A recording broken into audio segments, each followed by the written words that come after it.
Hello, let's have a look at the GAC reporting guidelines together. So here are a few outlines. The first one is what GAC requires in results reporting and for what purposes, and reports covered in this guide, and also integrating gender equality, human rights, environmental sustainability, innovation into the narrative, and also guidelines on how to prepare report using template.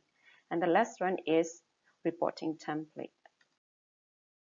So what GAC requires in results reporting and for what purposes? So reporting on change.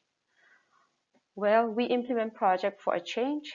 So maybe we want to make a change in education or in health or in economic sector. So change. When we talk about change, we focus at the outcome level. It's a higher results level. So results-based reporting. So, and what are the focus areas? So at the immediate outcome level, for example, capacity. So increase knowledge or improve the opinion, the perception, the attitude, the motivation. Then that will lead to the next higher level, intermediate outcome. So behavioral change or change in practices and also performance, and that will further lead to the ultimate outcome. So, and then how are we going to report on change?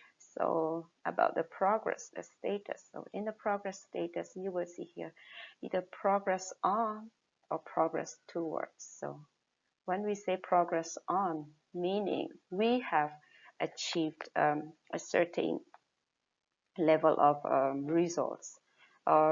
Progress towards means you are heading towards that level, the direction, meaning you are not yet there, but you are almost there, or you are on track, you are on progress leading towards the expected outcome. And evidence-based reporting. So actual data on each indicator is collected and documented. So in the PMF performance measurement framework, so you will see how frequent you have to collect data. So the frequency, that's why. So that will be the basis for you to collect data. And also after you have collected data, it's important you document the data. And also we use actual data for comparison and analysis. So this is like you have baseline and you compare the baseline actual data with the data with the midline data, and then midline and endline, or from baseline and endline data. So that's how you would see the progress. And also actual data is used as evidence of progress, because you cannot simply say that women have increased their knowledge in livelihood or in education. So this is a result, but it should be evidence based. So meaning you should have actual data that will say that, okay, how many percent of women have their knowledge increased, and also compared to the baseline at the beginning and up to the point of the reporting period, so the progress level. So that's why it should be evidence-based reporting. And here are 3 purposes of why GAC needs results report. So for project monitoring and also result-based management during implementation. Yeah, that's why GAC, they have their own maybe consultancy team, or they personally might come down like in every 6 months or once a year. They will come to the project site to monitor. So they need the report. So that will be the basis for them to see the progress and also to monitor the progress. The second one is for cooperate decision making. And also the third one for communicating results to Parliament and the public, because the funding might be coming from different sources in Canada, might be from Canadian people. So GAC needs a results report so that they will be able to share how things are going and what progress a project has made so far, so the public will know about that. And reports cover in this guide. What kind of report cover in this guide here? The first one is project operations report. That's a semi-annual report, and also annual project results report, and final results and operation report. So the first one, operations report. So it covers operational update on implementation of the annual work plan. So because we have to submit annual work plan on an annual basis. So based on that one, this report will analyze the progress and also we'll talk about the operational update on implementation. So that's more on lower level, like activities, how it goes, and also the output level. And the second one is annual project results report. So that is more on the outcome level.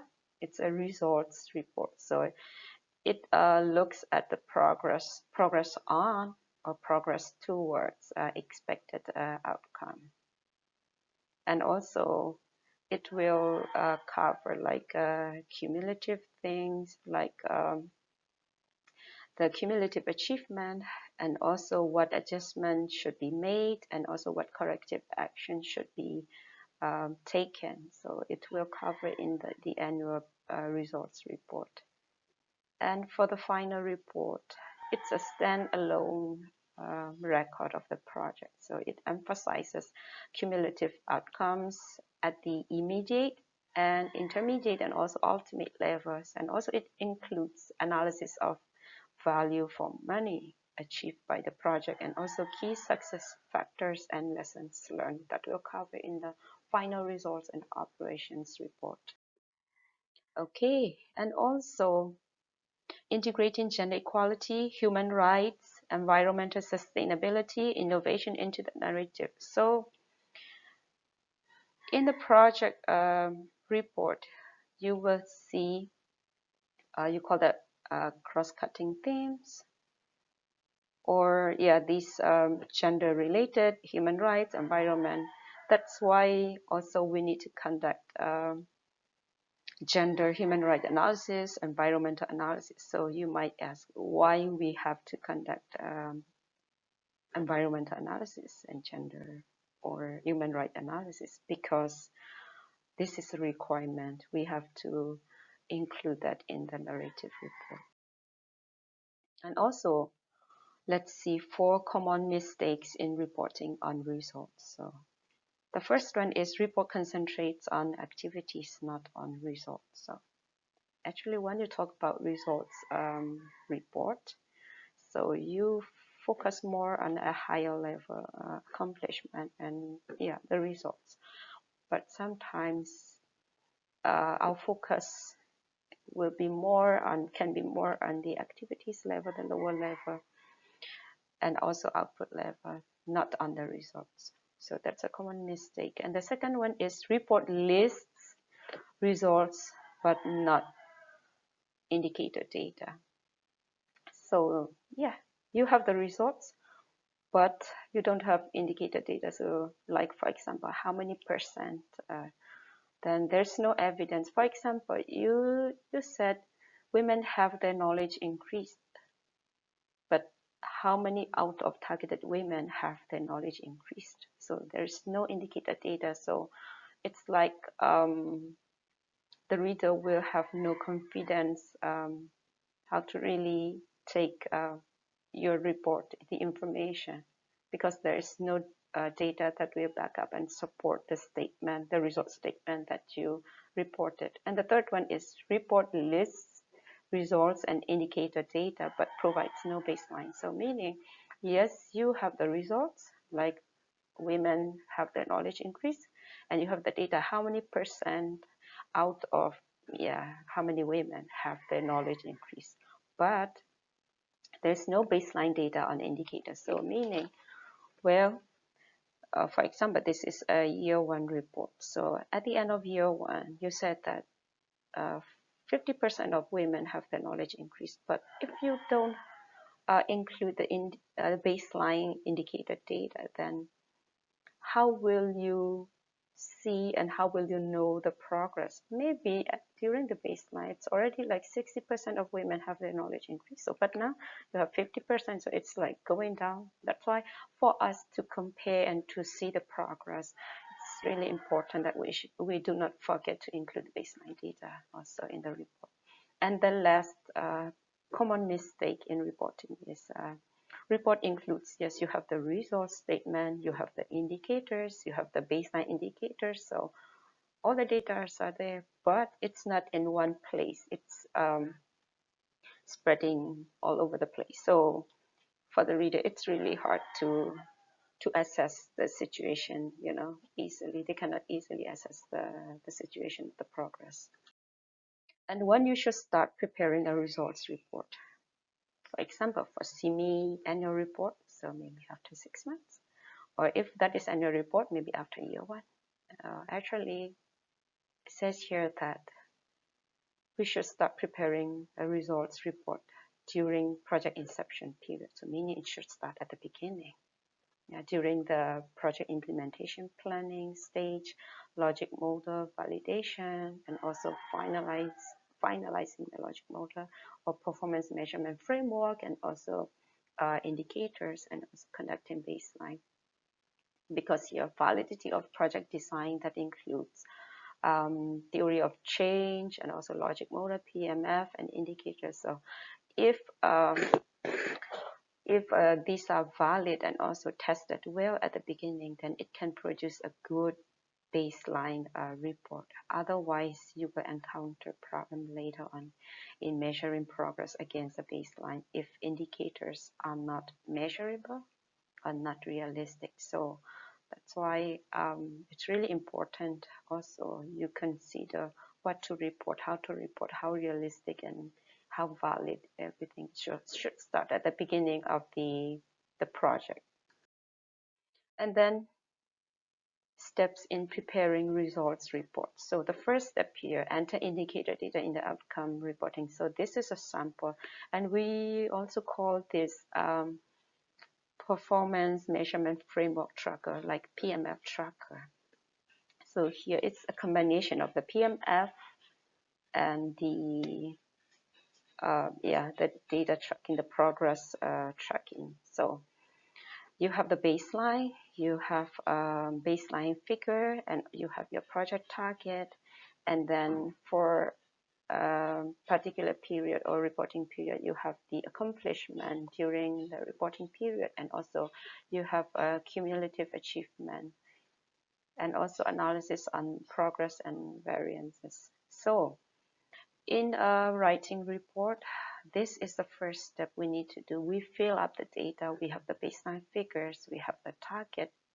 For example, if that is for annual one, you will have overall target, you have year one target, and then based on the year one target, what's really your accomplishment or achievement during year one. So after you have completed filling up the data here, then step 2 is use the data from the worksheet and then complete the annual report. So meaning you have to analyze data and also see the progress and also variations. So for each intermediate outcome and for the ultimate outcome, so what you should focus on your report is cumulative accomplishment and also variances like target versus actual. So, and also what corrective actions are required.